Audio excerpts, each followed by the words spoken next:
Assalamualaikum warahmatullahi taala wabarakatuh. Salam sejahtera dan salam produktif. Anda bersama saya Asmahan Osman dari Malaysia Productivity Corporation MPC dalam program MPC Productivity Talk siri ke-17. Kami bersama anda setiap Jumaat jam 3 petang di MPC FB Live. Stay tuned.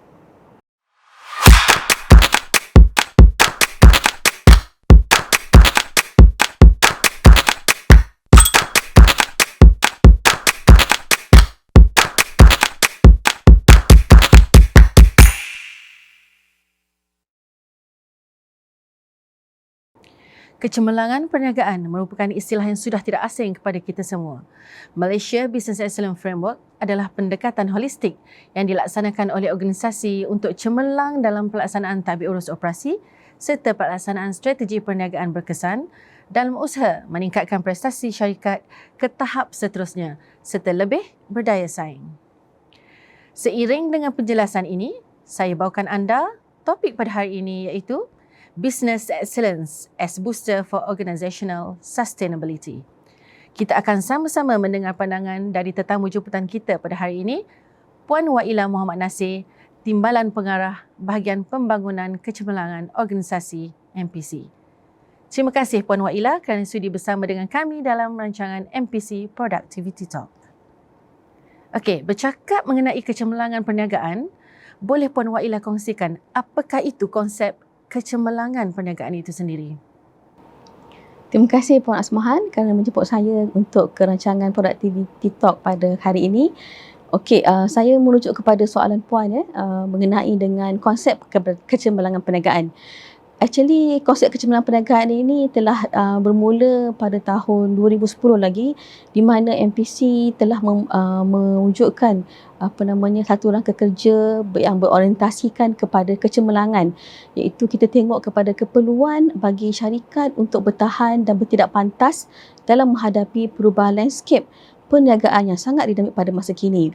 Jadi rangka kerja ini atau lebih dikenali di Malaysia sebagai Malaysia Business Excellence Framework berasaskan kepada satu rangka kerja yang holistik yang menyuruh dengan objektif utamanya untuk meningkatkan prestasi perniagaan ke tahap seterusnya serta untuk mengukuhkan supaya perniagaan itu berkembang dalam pasaran yang kompetitif ini.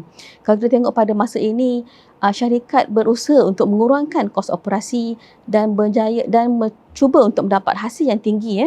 Jadi rangka kerja ini membantu untuk meningkatkan pendapatan serta produktiviti syarikat untuk mencapai hasil perniagaan yang lebih baik dan juga supaya lebih dikenali di pasaran. Terima kasih. Baiklah, Puan Wailah ada nyatakan tadi di negara kita model ini dikenali sebagai MBF. Maybe Puan Wailah boleh berikan sedikit penerangan mengenai model ini kepada hadirin di luar sana. Okey, saya ada menyebut mengenai model kecemerlangan MBF ni ataupun Malaysia Business Excellence Framework ini.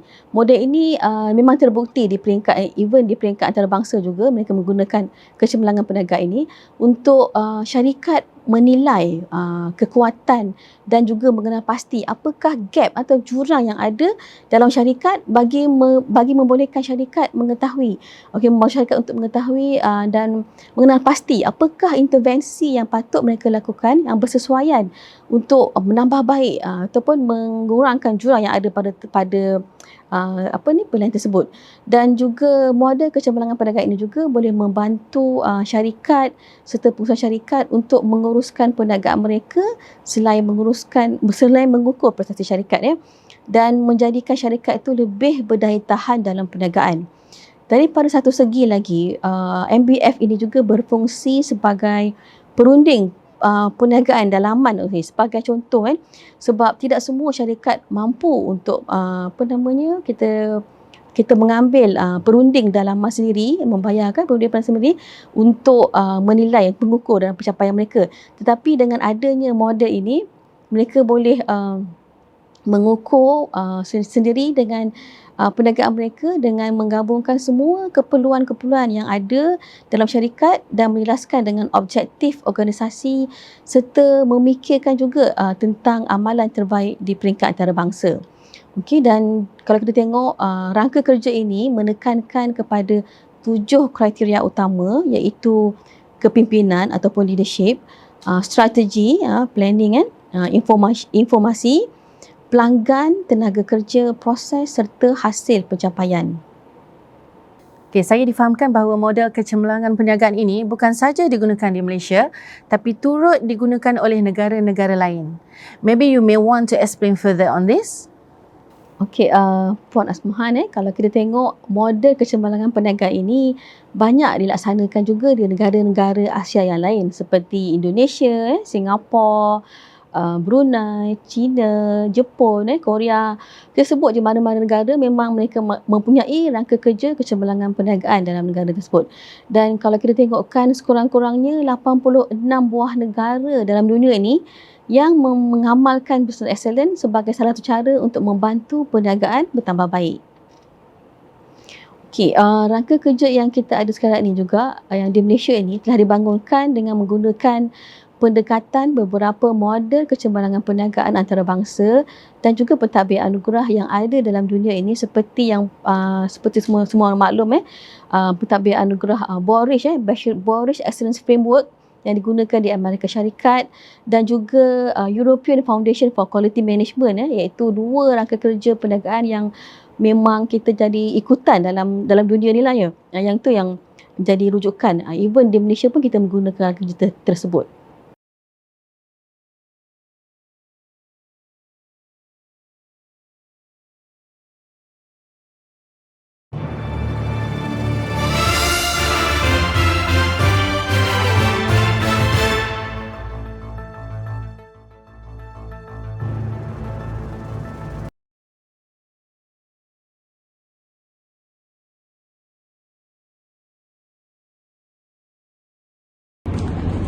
Assalamualaikum dan selamat sejahtera.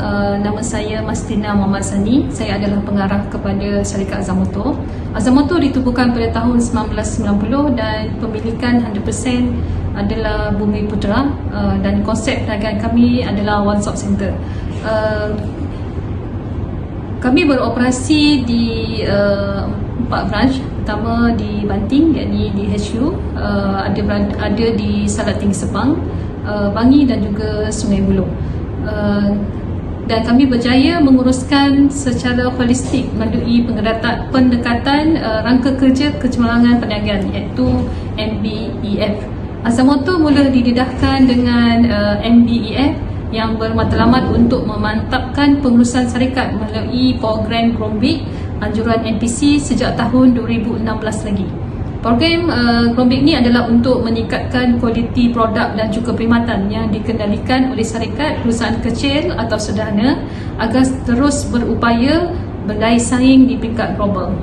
Organisasi kecemerlangan harus mempunyai 7 ciri, antaranya adalah ada 7 yang jelas: sistem komunikasi yang berkesan, jelas, telus dan proaktif, membudayakan, memberi dan menerima malu balas, menerima dan menghormati perbezaan antara kalangan pekerja, semangat berpasukan yang tinggi, mementingkan keterlibatan dan kesetiaan pekerja dan mengutamakan kerjaya serta pembangunan kemahiran pekerja.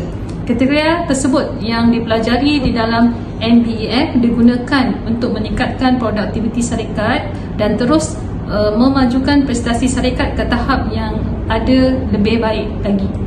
Antara kejayaan yang telah dicapai oleh Azamoto selepas menggunakan MBEF antaranya adalah tahun 2020 kami menerima anugerah syarikat terulung Ikon Malaysia untuk otomotif pada tahun 2020 dan serta menjadi pengerusi Persatuan Pembangunan Wanita Malaysia Puspau, dan juga kami meraih pelbagai anugerah yang ditiraf oleh NPC, antaranya seperti 5S High Productivity Enterprise dan juga APEC 2018.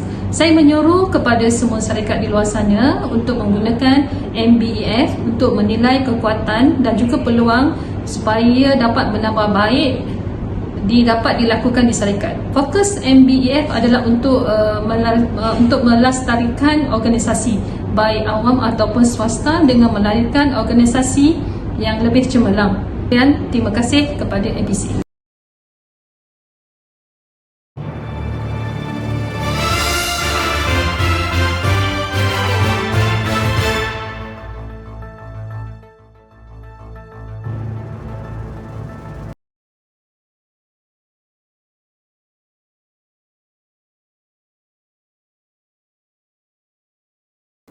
Okey, baiklah, jika dilihat dari sudut kesesuaian pula, pada pandangan Puan Waila, apakah rangka kerja ini sesuai untuk semua saiz dan sektor industri serta apakah faedah ataupun impak pelaksanaan kecemerlangan perniagaan terutama bagi syarikat perusahaan mikro, kecil dan sederhana PMKS? Ya Puan, ya betul. Memang rangka kerja ini sesuai untuk semua peringkat industri serta sektor sama ada sektor perkilangan ataupun sektor perkhidmatan ya.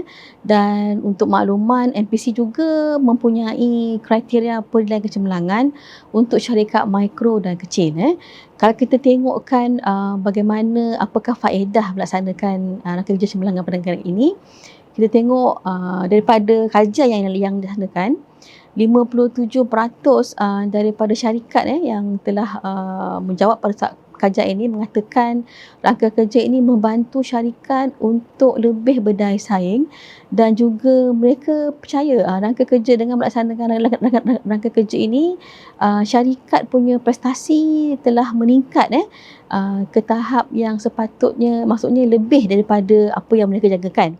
So antara lain boleh kita simpul kat sini, rangka kerja ini sangat membantu syarikat untuk memahami sejauh mana semua proses-proses kerja yang ada dalam syarikat itu berfungsi.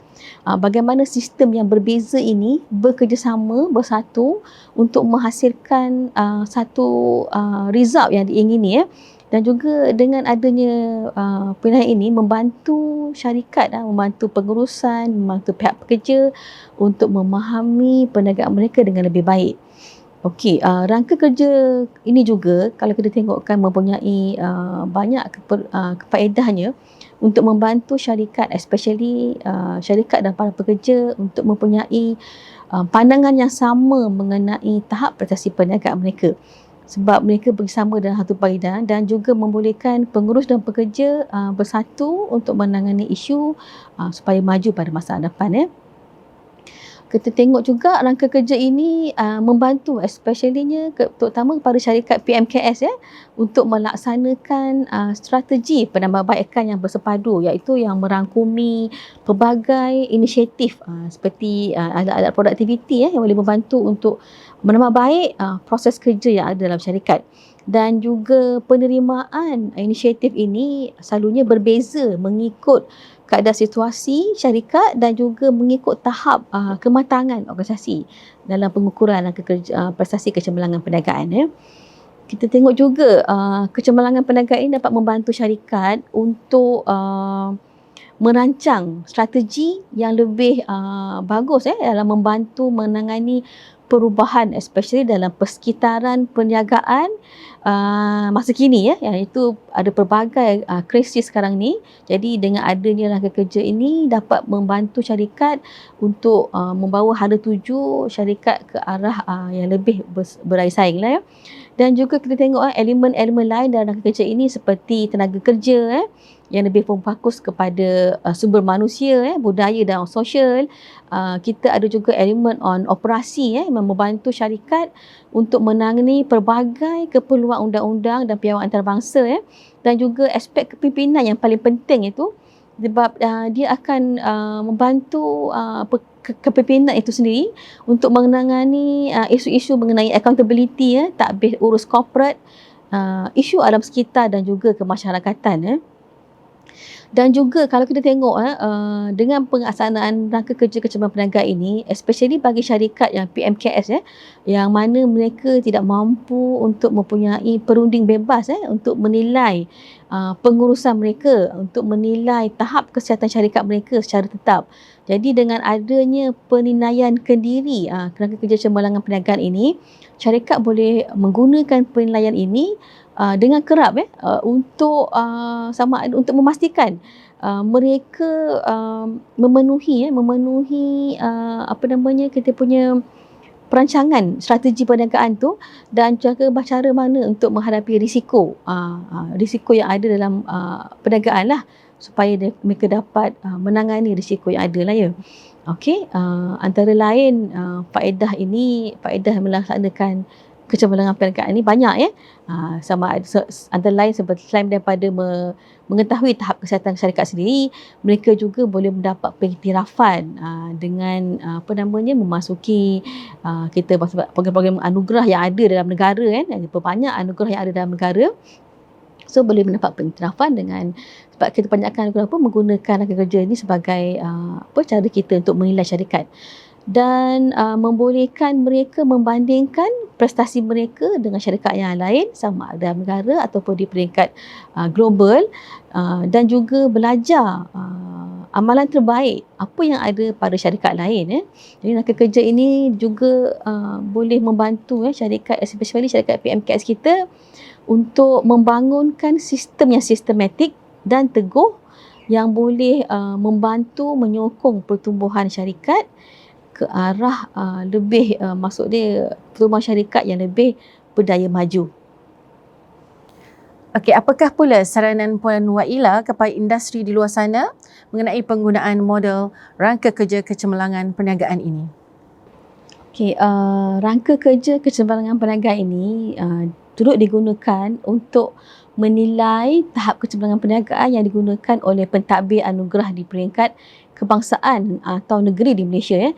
Sebagai contoh di peringkat kebangsaan, anugerah kecemerlangan industri, anjuran MITI, Kementerian Perniagaan Antarabangsa dan Industri, mengguna pakai rangka kerja kriteria dalam rangka kerja MBF ni untuk kita menjalankan memilih pemenang sebagai pemenang di peringkat kebangsaan dan selain daripada itu MPC turut menjalankan kerjasama dengan pentadbir anugerah yang lain yang ada dalam Malaysia seperti anugerah franchise Malaysia, anugerah kecemerlangan industri Ketua Menteri Sarawak, anugerah kecemerlangan industri Sabah dan juga anugerah-anugerah lain yang mana kita turut membantu dalam kriteria pembangunan kriteria anugerah-anugerah yang ada dalam negara. Dan juga ini menunjukkan kriteria MBF diguna pakai dalam program-program anugerah dalam yang ada dalam negara sebagai salah satu kriteria membantu mereka untuk menilai syarikat. Terima kasih Puan Waila di atas penerangan serta perkongsian itu tadi. Demikianlah betapa kehadiran MBF yang menekankan kepada kecemerlangan perniagaan yang telah memberikan kesan terhadap prestasi perniagaan syarikat. Kriteria holistik dalam pengurusan syarikat membantu meningkatkan prestasi syarikat agar lebih produktif dan berdaya saing. Sekali lagi, terima kasih diucapkan kepada tetamu jemputan kita, Puan Waila, Timbalan Pengarah Bahagian Pembangunan Kecemerlangan Organisasi MPC. Baiklah, kita telah pun sampai ke penghujung rancangan. Diharapkan agar apa yang telah dikongsikan telah memberi manfaat pada kita semua. Jumpa lagi pada minggu hadapan di hari dan waktu yang sama, Jumaat 3 petang. Stay safe, kekal positif, kekal produktif.